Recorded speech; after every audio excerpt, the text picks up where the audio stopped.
Hi guys and welcome back to my channel. In this video I'm going to show you how to make the proper Neapolitan dough, but before starting remember to subscribe and tap the bell to receive the notifications.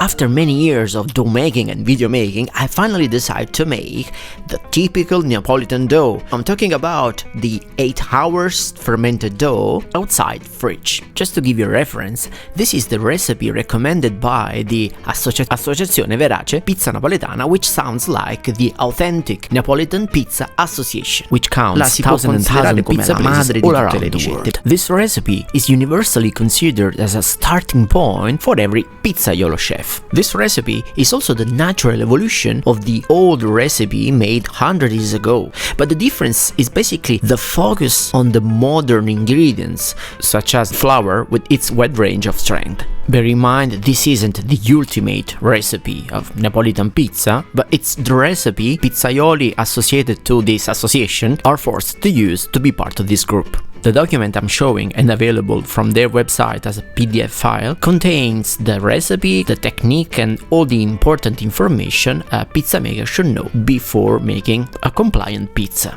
In a nutshell, you would need 1 liter of water, 50-55 grams of salt, 3 grams of yeast, 1700-1800 grams of flour, which can be between strong and very strong. And honestly, this is a bit weird considering the 8 hours fermentation. But anyway, regarding the technique, the starting point is water, and then we add some salt, and then we add 10% of the total of flour, and then yeast, and then the rest of the flour. But anyway, we are gonna see how to make it later on. In my version, basically I started from the original recipe and I recalculated the ingredients in order to have 5 pizza balls, each of them 300 grams. The final hydration is around 60%. In the original recipe, basically it was 59 dot something, but I decided to round and to arrive at 60%. It's much easier. The fermentation happens basically outside the fridge and the room temperature is 25 degrees. So you need 920 grams of strong flour with 12% of proteins. You have to measure 1.1 grams of fresh yeast or 110 grams of sourdough or 0.4 of dry yeast. Remember that 1 gram of fresh yeast equals 100 grams of sourdough or 0.3 grams of dry yeast. Regarding water, its temperature should be 25 degrees and the quantity is 552 grams. And finally salt, 36 grams. And please note that differently from my other recipes, there's no oil. Let's start by pouring water, 25 degrees, 552 grams, remember? And then I measure some dry yeast. The dry yeast needs to be activated, so I also add a pinch of sugar and some water taken from the original water I previously measured. So I mixed everything together in order to activate it and I leave it for 10-15 minutes. This is a fundamental phase as yeast has to wake up in order to make the dough fermenting properly. Then it's time to measure some medium strength flour. In this case I used some Caputo blue. Then salt, which will be added at the very start of the process. And then I pour salt in water. Then we have to add 10% from the total flour we previously measured. 10% equals to 5 big spoons. We do this to create a wall between salt in the water and yeast we are gonna add later. As usual, for the initial part of dough making, I'm using a K-beater for mixing the ingredients together.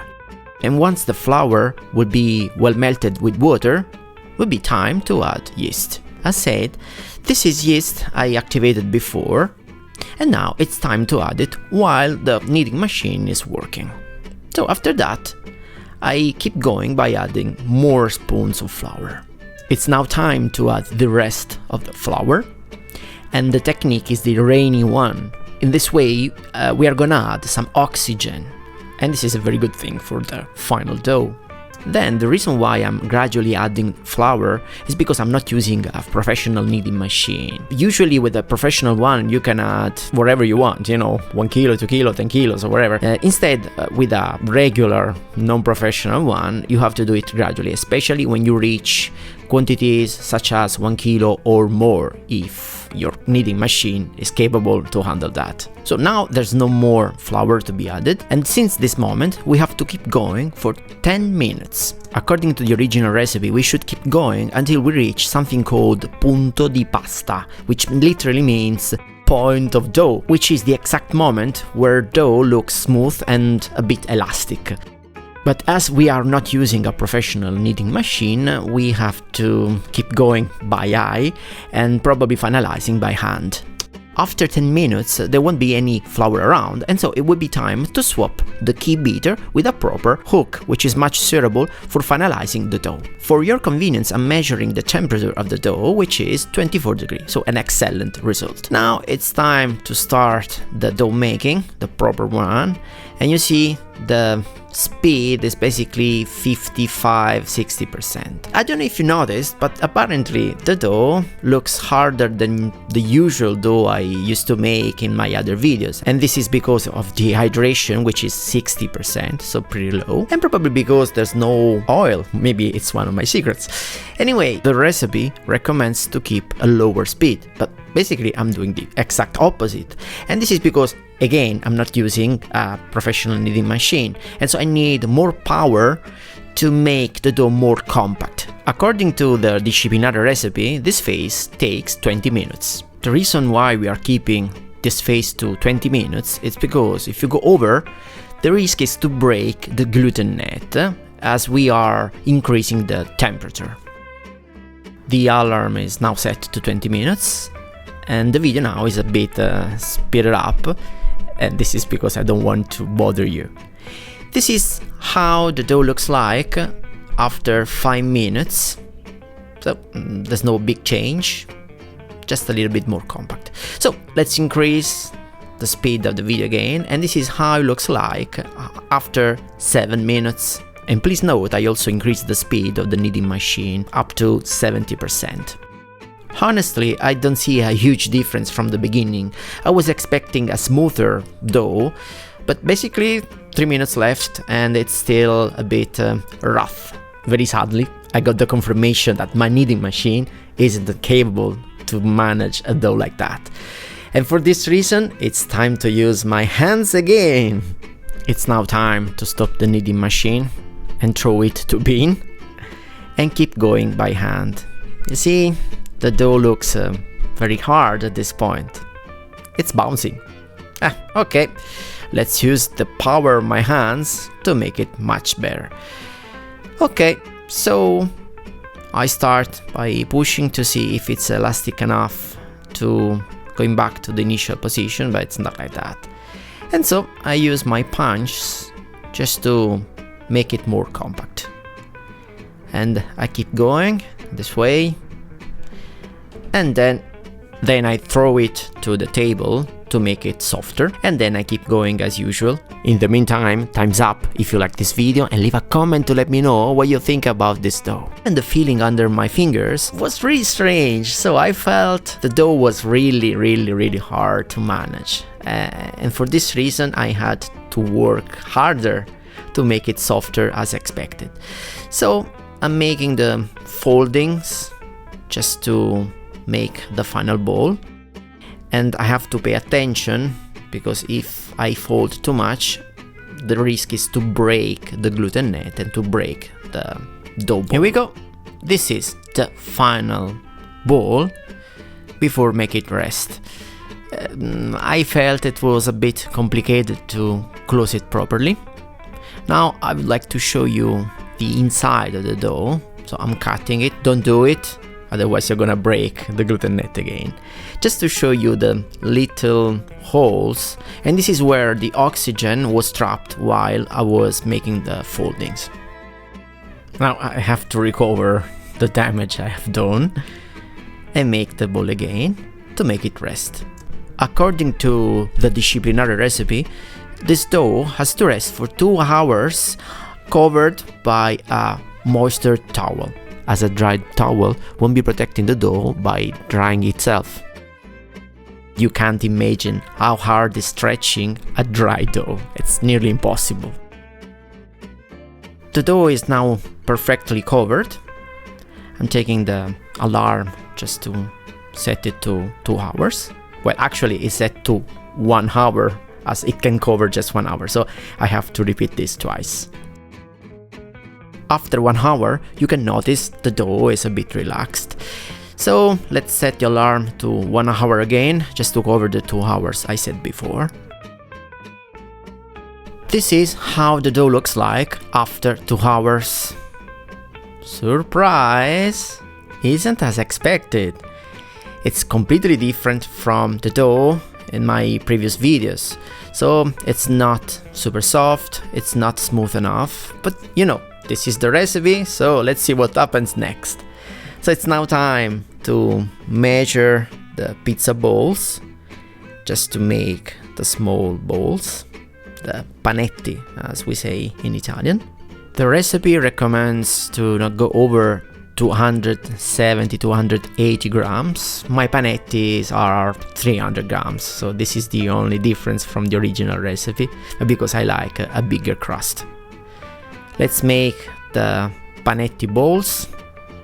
This is the technique. So basically I fold while I am covering them, just to capture, just to keep more oxygen inside. I repeat this technique for all of them, and please note the way I'm doing it. So I stretch, fold and cover, and so I capture the oxygen. In terms of feeling under my fingers, again, it looked very hard, so it was a bit difficult to make it differently from. It's now time to cover and actually seal pizza balls, just to protect from the oxygen and to prevent they dry. And this is how they look like before rising. Pizza balls are gonna rest for about 4-6 hours, and this is how they look like after this time. It's now time to make pizza and to see if the recipe works. This is the pizza ball after 8-9 hours. The feeling under my fingers is a bit different from the other dough, but at the same time I feel it's very resistant and that it won't break while stretching. And at the same time I see it's sliding very well on the table and on the pizza peel as well. As per the other videos, I'm gonna make a margherita pizza just to have the usual reference point. I'm also using Ardore oven, and the full cooking took about 70 seconds. And this is the final result. It's a shame I can't broadcast the smell, because believe me, it's great. I'm really happy, even if at the very beginning the dough didn't look great. I'd say the way this pizza is cooked is very balanced. I'd say it's well cooked everywhere, so it's not charred, and it's soft, but at the same time it's slightly crunchy. This is the bottom, maybe whitish in the middle, as probably the pizza stone wasn't hot enough. And now the legendary cutting test. Let's see how the inside of the crust looks like. So it's fairly oxygenated. It doesn't look like a 24 hours fermented pizza for sure, but effectively it looks like many pizzas I can find in Napoli, especially pizza places associated to Associazione Verace Pizza Napoletana. So mission accomplished. So guys, thumbs up if you like this video, otherwise leave a comment and let me know what you think about this dough. Subscribe my channel and click the bell to receive the notifications. Remember my pizza class on Udemy, The Art of Pizza Making. See you next time! We want to eat pizza. The room for pizza is always there, but your eyes are wide open for pizza. Hey, where are you going? I was just joking. So, like this video to watch more, leave a comment, subscribe my channel, ring the bell to activate the notifications, and enroll my pizza class on Udemy, link in the description. Follow me on Instagram as Gigio Pizza, on Facebook as Runaway Dough, and use the hashtag Gigio Pizza when you publish your pizzas. See you next time!